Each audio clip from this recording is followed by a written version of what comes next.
Hello everyone, so myself Anshul.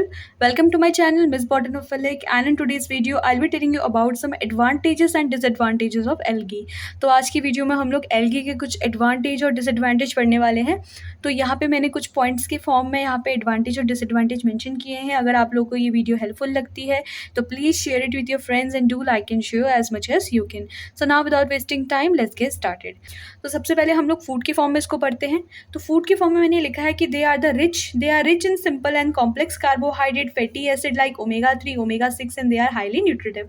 तो सबसे पहली बात तो आपको ये पता होना चाहिए कि जो एल्गी होती है जब उनको हम फूड के फॉर्म में कंपेयर करते हैं तो फूड में उनमें high amount of fatty acid like omega 3 omega 6 देखने को मिलता है, कॉम्प्लेक्स कार्बोहाइड्रेट होते हैं और हाईली न्यूट्रिशन, इसमें हाई मोड ऑफ न्यूट्रिशन देखने को मिलता है। इसके बाद से हम कुछ एग्जाम्पल्स पढ़ लेते हैं एल्गी के जिनको हम लोग फूड के फॉर्म में कंज्यूम करते हैं। सबसे पहला जो हमारा एग्जाम्पल आता है वो होता है पोरपायरा। अगर हम पोरपायरा के बारे में बोलेंगे तो they are used as soup in Europe, Japan use to make a pasta जिसको हम नोरी बोलते हैं, एंड ब्रिटेन में they are grilled on the toast जिसको हम स्लोक बोलते हैं, राइट।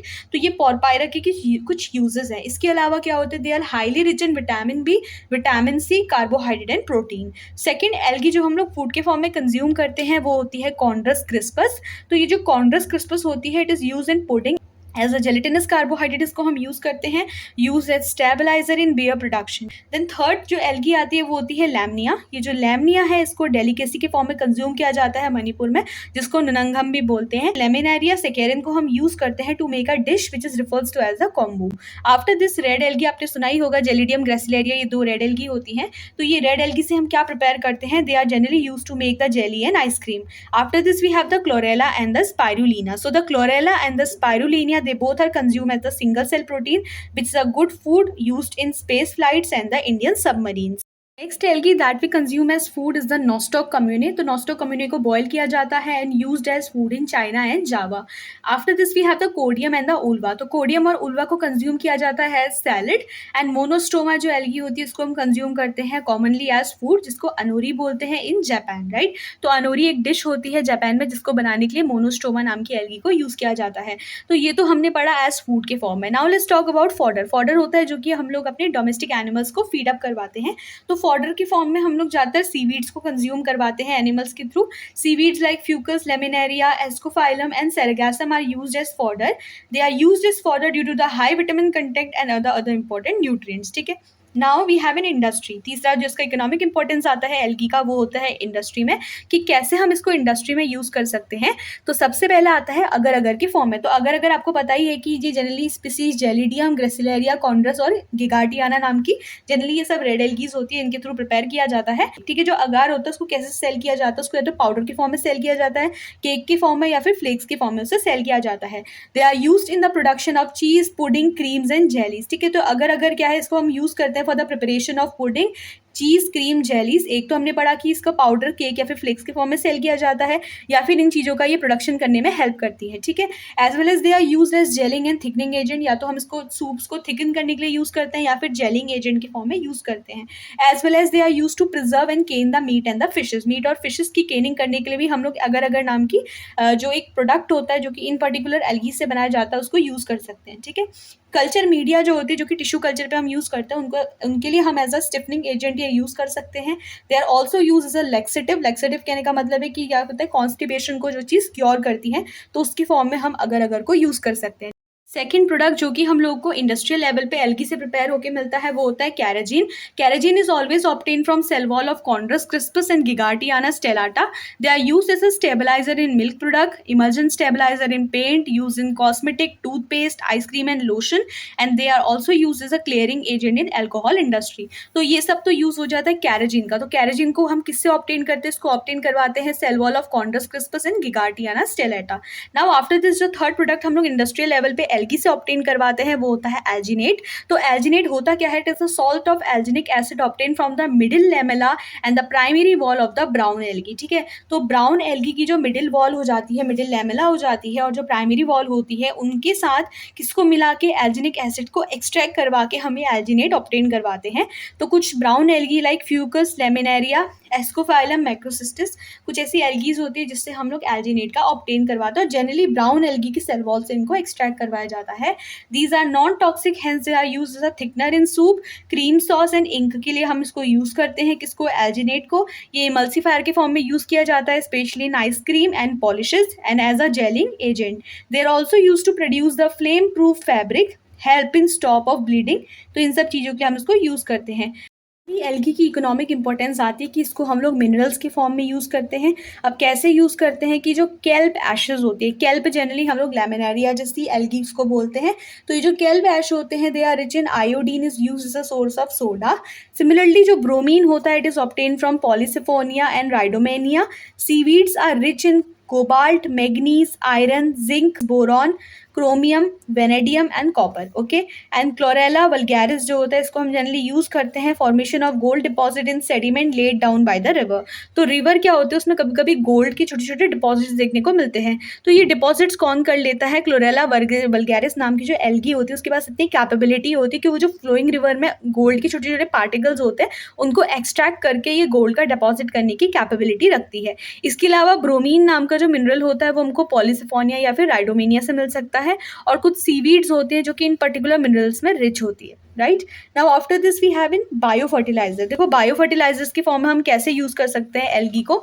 सबसे पहले आ जाता है कि ब्लू ग्रीन एल्गी जो कि साइनोफाइसिन हो जाता है हमारे, इसको साइनोफाइसिन स्टार जनरली देखने को मिलता है इधर।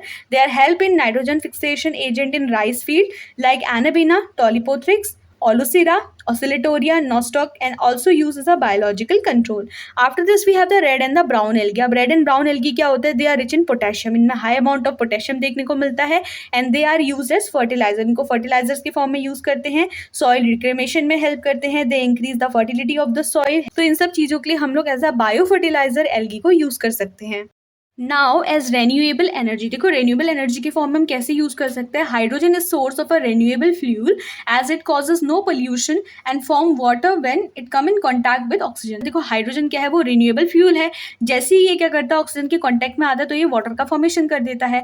तो कुछ एंजाइम्स होते हैं like hydrogenase and nitrogenase, they convert hydrogen ion into hydrogen gas. ठीक है, और ये जो एंजाइम्स होते हैं ये किस में प्रेजेंट रहते हैं? कुछ एल्गीज लाइक ड्यूनालेला, क्लेमाइडोमोनास और ऑसिप्टोरिया में देखने को मिलते हैं।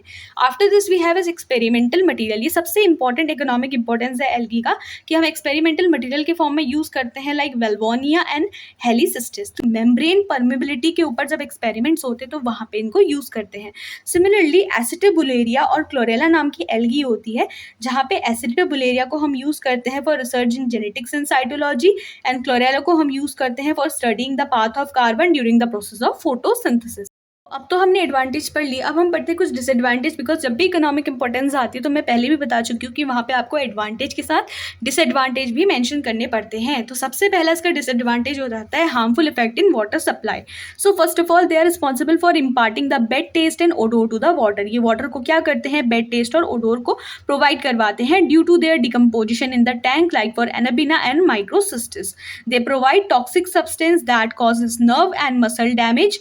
जनरली ब्रेन और नर्व्स जो होती हैं, नर्व्स की जो मसल्स होती हैं उनका डीपोलराइजेशन कर देते हैं। For example, microcystis and anabina. Now their decomposition may interfere with water treatment process. So anabina Chaetophora causes corrosion of water pipes and boilers. Now we have the water blooms. देखो ये water blooms cause करते हैं जिसको हम लोग algal bloom भी बोलते हैं. So these are the planktonic depositions on the surface of the water that prevent the mixing of atmospheric oxygen with water, hence making the oxygen deficient nature for the aquatic animal. Due to the oxygen deficiency, aquatic animal dies. They impart foul odor to the water, release toxic substance that causes the death to the birds. तो generally होता क्या है यहाँ पे water blooms के time पे कुछ algae क्या होती है वो सरफेस पे ग्रो कर जाती है। उनकी सरफेस पे ग्रो करने की वजह से जो वाटर होता है उसमें ऑक्सीजन नहीं पहुँच पाता है, और ऑक्सीजन नहीं पहुँच पाएगा तो उसकी वजह से जो एक्वाटिक एनिमल्स होते हैं उनकी डेथ होने लगती है। जब उनकी डेथ होगी तो उनकी बॉडी सड़ेगी, बॉडी सड़ने की वजह से बेड ओडोर आती है। तो वो बेड ओडोर होने के बाद जो वाटर या फिर वो सड़ी हुई चीज़ जब कोई बर्ड खा लेती है तो उससे वो बीमार हो जाती है। उस बर्ड को जब ह्यूमन कंज्यूम करते हैं तो उससे वो बीमार हो जाते हैं। तो इस तरीके से क्या होता है, डिजीज आगे बाय आगे ट्रेवल करती रहती है। ठीक है, इसके लिए जो एल्गी रिस्पॉन्सिबल होती है फॉर द वाटर ब्लूम्स उसमें कुछ algae like Anabaena and Microcystis आता है, और मोस्टली माइक्रोस्कोपिक एल्गी ही क्या करती है, वाटर ब्लूम कॉज करती है। Now we have disease causing algae. अब यहाँ पे कुछ हमारे डिजीज कॉजिंग एल्गी है, मतलब ऐसी एल्गी जो कि बहुत हार्मफुल डिजीज कॉज करती है। तो जनरली कंटामिनेटेड वाटर या फिर फूड के थ्रू बॉडी में एंटर कर जाती है। जैसे एनाबिना और माइक्रोसिस्टिस है, ये दोनों क्या करती है, गैस्ट्रिक ट्रबल मतलब पेट से रिलेटेड कुछ प्रॉब्लम्स होती है वो एनाबेना और माइक्रोसिस्टिस कॉज कर सकती है। Then we have the Gymnodinium brevis. ये जो जिम्नोडीनियम ब्रेविस होती है ये रेस्पिरेटरी डिसऑर्डर कॉज करती है। क्लोरेला क्या होती है, वो स्किन डिसऑर्डर कॉज करेगी। Then we have the Gonyaulax catenella. ये जो गोनियोलेक्स कैटेनेला होता है इट प्रोड्यूसेस टॉक्सिन जिसको टेट्राडोटॉक्सिन बोलते हैं। It enter the human body via fishes and causes numbness, nausea, paralysis and eventually death within 24 hour. ठीक है, तो गोनियोलेक्स कैटेनेला नाम की एक एल्गी होती है जो कि एक टॉक्सिक सब्सटेंस जिसको टेट्राडोटॉक्सिन बोलते हैं वो प्रोड्यूस करती है। जैसे ये फिशेस के थ्रू बॉडी के अंदर एंटर करती है ह्यूमन के, तो फाइनली पहले पैरालिसिस होता है, थोड़े चक्कर आने लगते हैं, उसके बाद से 24 आवर्स के अंदर डेथ भी हो सकती है। तो इतने टॉक्सिक हो सकते हैं एल्गी ह्यूमन बॉडी के लिए। लास्ट जो इसका कुछ डिसएडवांटेज होता है वो था सिफेलोसोरस नाम की algae. So it's a parasite in the angiospermic plant like T, coffee and Piper.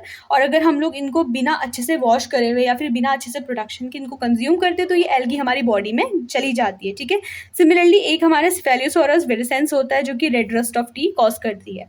Now after this what we have is dinoflagellates. देखो डाइनोफ्लैजेलेट्स का भी एक और है कि इनके कंजम्पशन से क्या होता है, ये कॉज कर सकते हैं एनएसपी। एनएसपी मतलब होता है न्यूरोटॉक्सिक सेल्फिश पॉइजनिंग, या फिर ये पीएसपी कॉज कर सकते हैं। पीएसपी मतलब हो जाता है पैरालिटिक सेल्फिश पॉइजनिंग। तो बस आपको इतना याद रखना है कि जो डाइनोफ्लैजेलेट्स होता है वो दो टाइप की डिजीज कॉज करते हैं, एनएसपी और पीएसपी। एनएसपी मतलब हो जाता है न्यूरोटॉक्सिक सेल्फिश पॉइजनिंग और पीएसपी मतलब होता है पैरालिटिक सेल्फिश पॉइजनिंग।